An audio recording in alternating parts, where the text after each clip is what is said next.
చూపెట్టగలిగారు. జగన్మోహన్ రెడ్డి మీద కేసులు పెట్టించి అది కూడా పెట్టుబడులు పెట్టినోడినే నేరస్తుడిగా చూపించి చేసుకొచ్చారు. ఇప్పుడు ఇవాళ హెరిటేజ్ షేర్ విపరీతమైన రేటు ఉంది. అంతకుముందు జగన్ టైంలో డౌన్ ఉంది.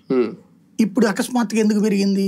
గవర్నమెంట్ అధికారంలో ఉన్నప్పుడు వాళ్ళకి సంబంధించిన వ్యాపారానికి పెరుగుతుంది. జగన్ దైనా అంతే కదా. అప్పుడు వాళ్ళ నాన్న అధికారంలో ఉన్నాడు, అతన్ని నమ్ముతారు ఆటోమేటిక్. రెండోది, అతను ఎవరిని నష్టపరచలేదు. ఏ షేర్ అయినా అతను దగ్గర పెట్టుబడి పెట్టిన ఏ కంపెనీ అయినా లాస్ అయిందా? పైగా 10 రూపాయలు ఎక్కువ తీసుకుంది. కాబట్టి అక్కడ ఏమి క్రైమ్ జరిగింది? బిజినెస్ ఇన్వెస్ట్మెంట్ బికాజ్ ఆఫ్ వారసత్వాలు సక్సెస్ అయినాయి.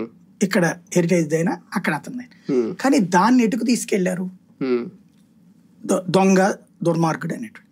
మీకు అదే ఇక్కడ చూడండి, అతని పేరు ఏంటది, ఒక యాదవ్, ఒక ఆయన తెలంగాణకు సంబంధించిన మంత్రి, నకిలీ స్టాంపుల కుంభకోణం. కృష్ణ యాదవ లేకపోతే ఏదో సంథింగ్ ఒకసారి ఆయన ఉన్నారు. నకిలీ స్టాంపుల కుంభకోణం, తెలుగు కుంభకోణం తెలుగుదేశం ఉన్నప్పుడేగా జరిగింది. అది అంతగా అదేది ఓపెన్ గా మంత్రి, ఆయన మంత్రిగా ఉన్నోడిని మంత్రివర్గాన్ని తీసి అరెస్ట్ చేశారు. కృష్ణ యాదవ్ అనుకుంటా.